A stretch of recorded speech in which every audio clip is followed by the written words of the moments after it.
अधिकार नहीं था, बोलने का अधिकार नहीं था। बारे हमारे बाबा साहब डॉक्टर B.R. अम्बेडकर जी हमें अपना अधिकार दिलाने का काम किए, जो आज हम इस दुनिया में बड़े ही खुशी के साथ जी रहे हैं और सामान्य अधिकार के साथ जी रहे हैं। तो हम बाबा को बार बार नमन करते हैं, डॉक्टर B.R. अम्बेडकर बाबा साहब को।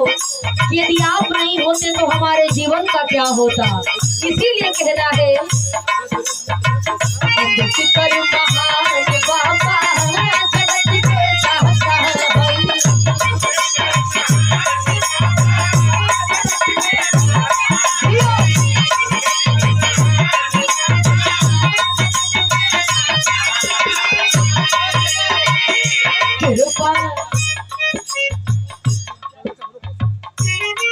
और गिरिजा प्रसाद जी ये आपके द्वारा सम्मान किया गया 50 रुपया दे करके हम बहुत बहुत आपका तहे दिल से सम्मान करते हैं, स्वागत करते हैं। बहुत बहुत धन्यवाद। क्या कहना। और देखिए हमारे बीच में बिरहा के बड़े ही सुंदर कलाकार बिरहा केसरी जिनका कोई जवाब नहीं। आइए आपका बहुत बहुत स्वागत है भाई का। हमारे मुन्नू मस्ताना जी जो हमारे बीच आ गए हैं और साथ में हमारे सुदामो भैया और कौन का यार। अरे वाह, आप लोग तो नया नया आविष्कारक हो गए हो भाई। बहुत बहुत हम आप सभी लोगों का स्वागत और सम्मान करते हैं। बहुत बहुत धन्यवाद। क्या कहना, लेकिन कहना है मास्टर अम्बेडकर महान बाबा जगत के शाहजहां।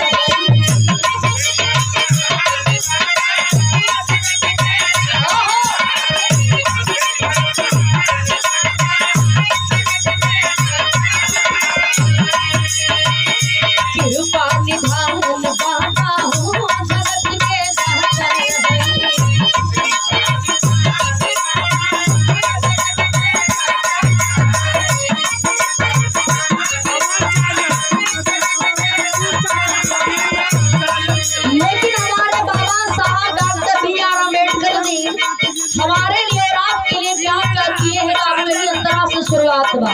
कहना है क्या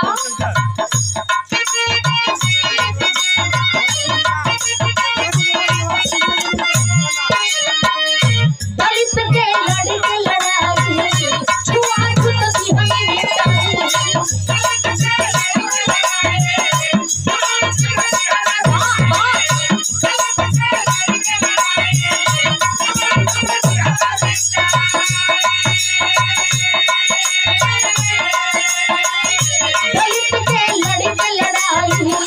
छुआछूत की हमें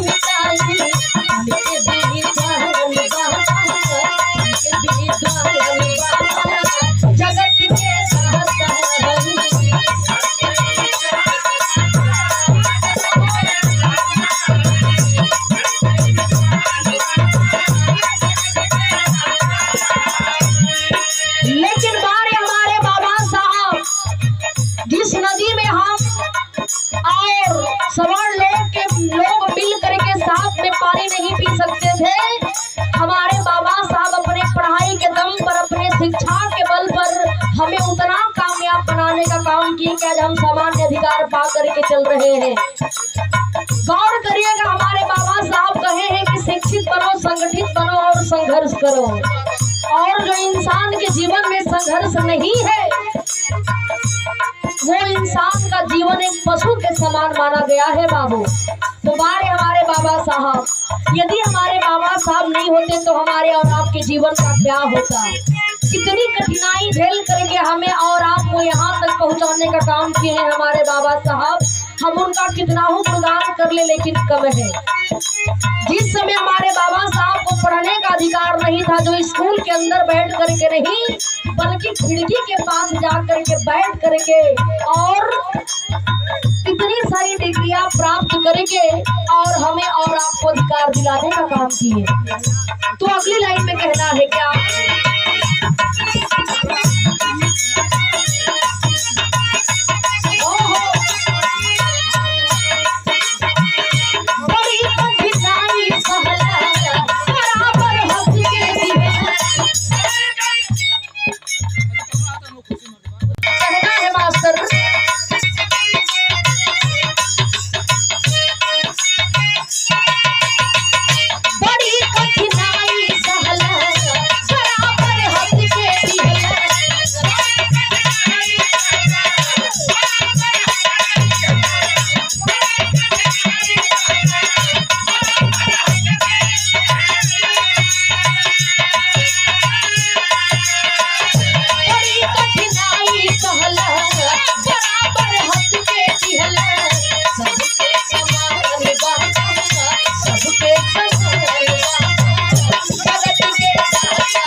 सोचिए।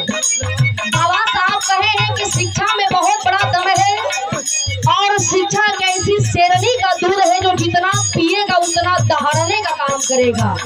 तो अगली लाइन में कहना मास्टर कैसे